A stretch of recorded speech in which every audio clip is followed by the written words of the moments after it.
नमस्कार। शुरुआत सुकून देने वाली खबर से करते हैं। देश में कोरोना के भीषण कहर के बीच ऑक्सीजन सिलेंडर, वेंटिलेटर से लेकर दवा तक के लिए मारामारी मची है, लेकिन अब ये मुश्किल हालात जल्द खत्म हो सकते हैं। दुनिया के कई देशों से मेडिकल खेप पहुंचने लगी है। 40 से ज्यादा देश चाइनीज वायरस से हिंदुस्तान की इस लड़ाई में हिस्सेदारी निभा रहे हैं, लेकिन जिस चीन की वजह से मानवता त्राहिमाम कर रही है, वही मक्कार चीन महामारी में भी अपने नापाक मंसूबों को पूरा करने का मौका तलाश रहा है। हमारे देश में वायरस से हाहाकार के बीच चीन ने पड़ोस में बेहद शातिर चाल चली है। जिस वक्त पूरी दुनिया जानलेवा वायरस के खिलाफ एकजुट होकर जंग लड़ रही है, तब चीन का हमारे पड़ोस में बेहद सनसनीखेज पाप सामने आया। देखेंगे रिपोर्ट।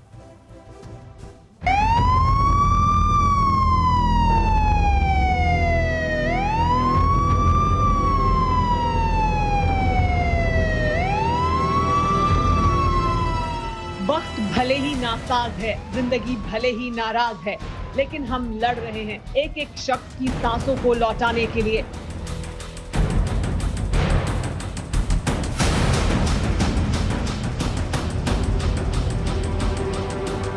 हम संघर्ष कर रहे हैं अपनों को दूर जाने से रोकने के लिए।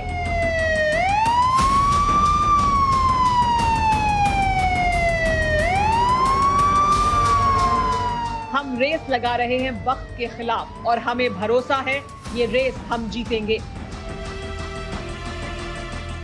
ये मातम दूर होगा, ये दृश्य खत्म होगा, चाइनीज वायरस का अंत होगा, जल्द होगा।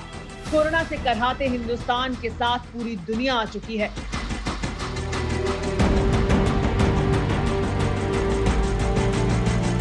दुनिया के 40 से ज्यादा देश भारत की मदद कर रहे हैं। अगले कुछ दिनों में विदेशों से 550 ऑक्सीजन जनरेटिंग प्लांट मिलेंगे। 4000 ऑक्सीजन कॉन्सेंट्रेटर पहुंचने वाले हैं। 10,000 ऑक्सीजन सिलेंडर्स की खेप मिलेगी। ऑक्सीजन सप्लाई के लिए 17 क्रायोजेनिक टैंकर मिलेंगे। अमेरिका से रेमडेसिविर की 4.5 लाख डोज मिल रही हैं।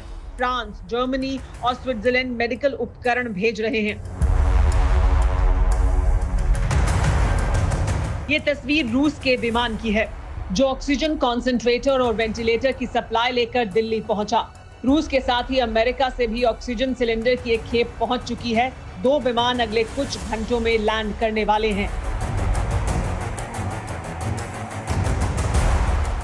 ये तस्वीरें अमेरिका की हैं, जहां ऑक्सीजन सिलेंडर्स को एयरफोर्स के विमानों में लादा जा रहा था। खास बात यह है कि हर सिलेंडर पर जय हिंद लिखा हुआ है। जब दुनिया संकट में थी, तब हम जमाने के साथ थे। अब हम पर मुसीबत है तो हर मुल्क अपना फर्ज अदा कर रहा है, लेकिन चीन क्या कर रहा है? हमारे देश में कोरोना के कोहराम के बीच भी चीन ने साजिशों का सिरा ढूंढ लिया है। जब पूरा देश मुसीबत में है, तब चीन उन मंसूबों को पूरा करने के ख्वाब देख रहा है जिनके लिए उसने कोरोना फैलाया था।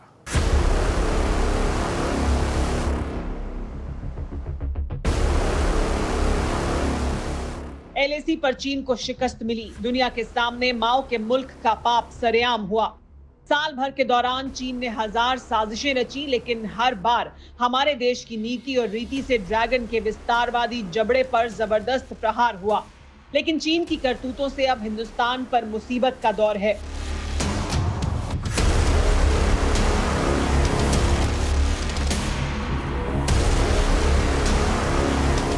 इसीलिए चीन का पाप फिर सिर उठाने लगा है। भारत पर कोरोना के कहर के बीच चीन ने अहम मीटिंग की। इस मीटिंग में नेपाल, अफगानिस्तान, बांग्लादेश, श्रीलंका और पाकिस्तान शामिल थे। चीन ने हमारे साथ पड़ोसी देशों को वैक्सीन समेत हर संभव मदद देने का भरोसा दिया। सुनने में ये बातें बहुत अच्छी लगती हैं, लेकिन इसे चीन की भलमनसाहट समझने की भूल ना करें। हकीकत में ये चीन की हमारे पड़ोस में घुसपैठ की साजिश है। आखिर कैसे, इसे भी जानिए। साल की शुरुआत में जब कोरोना की वैक्सीन तैयार हुई, तो भारत ने नेबर फर्स्ट पॉलिसी के तहत सभी पड़ोसी देशों को कोरोना वायरस की वैक्सीन पहुंचाई थी।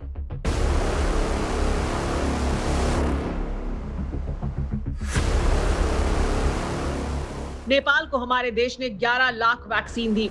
इसी तरह अफगानिस्तान को 5 लाख, भूटान को 5.5 लाख, श्रीलंका को 5 लाख, बांग्लादेश को 4 लाख, म्यांमार को 17 लाख कोरोना की वैक्सीन हमारे देश की तरफ से दी गई। ये वो दौर था जब चीन की वैक्सीन पर किसी को भरोसा नहीं था। देश में 1 अप्रैल से 45 साल से ज्यादा उम्र के लोगों का वैक्सीनेशन शुरू होने के बाद विदेशों को दी जाने वाली वैक्सीन पर रोक लगा दी गई, जिसके बाद पड़ोसी देश वैक्सीन के लिए तरसने लगे और इसी मजबूरी में चीन ने अपने नापाक मंसूबों को पूरा करने का मौका तलाश लिया।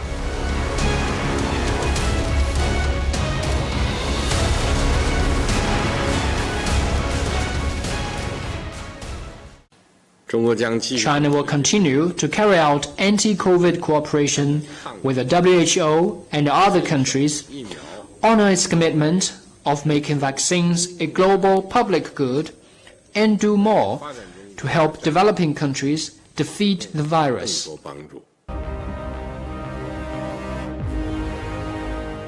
जिनपिंग ने कहा कि चीन दुनिया के सभी छोटे और गरीब मुल्कों को कोरोना की वैक्सीन मुहैया कराता रहेगा। हफ्ते भर बाद ही जिनपिंग के शागिर्दों ने नेपाल से बांग्लादेश और अफगानिस्तान से श्रीलंका तक अपनी वैक्सीन का जाल फैलाना शुरू कर दिया। सवाल यह है कि चीन की इस चालबाजी से हम पर क्या असर पड़ सकता है।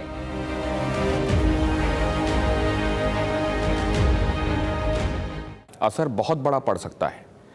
चीन को पता है कि इस समय हिंदुस्तान में कोरोना से कोहराम मचा हुआ है। 1 मई से हिंदुस्तान वैक्सीनेशन की नई ड्राइव शुरू कर रहा है और ऐसे वक्त में मुमकिन है कि हिंदुस्तान अपने पड़ोसियों पर उतना ध्यान ना दे पाए और इसी बात का फायदा उठाकर चीन ने चाल चल दी। कोरोना के कोहराम के बीच देश में वैक्सीन की कमी को लेकर भी खबरें सामने आने लगी हैं। 1 मई से देश में 18 साल से ज्यादा उम्र के लोगों को वैक्सीन लगेगी। देश में 18 से 44 साल के लोगों की संख्या करीब 80 करोड़ है। वैक्सीनेशन शुरू होने से पहले ही 2 करोड़ से ज्यादा लोग रजिस्ट्रेशन करा चुके हैं। देश में वैक्सीन लगवाने के लिए जबरदस्त उत्साह है। कई शहरों में वैक्सीनेशन सेंटर्स के बाहर लंबी लंबी लाइनें लगी हैं। जाहिर है ऐसे में पड़ोसी देशों को वैक्सीन देना काफी मुश्किल है। इसीलिए हमारे पड़ोसियों से चीन हमदर्दी का नाटक करने लगा है। हकीकत में चीन की बेहद खौफनाक साजिश है। इसे ऐसे समझिए, चीन हमारे पड़ोसी देशों को वैक्सीन देगा, बदले में सभी देशों को एक साथ आने को कहेगा। बांग्लादेश और श्रीलंका जैसे देशों से समुद्री मोर्चा बनाने की कोशिश कर सकता है। लद्दाख में हमारे जांबाजों के हाथों शिकस्त और दुनिया भर में फजीहत होने के बाद से ही बीजिंग का तानाशाह बौखलाया हुआ है। इसीलिए जिनपिंग ने अपने शागिर्द चीन के डिफेंस मिनिस्टर को पहले बांग्लादेश और फिर श्रीलंका भेजा। लेकिन चीन कितनी भी चालबाजियां कर ले, माओ के वारिसों का हर मंसूबा नाकाम होना तय है।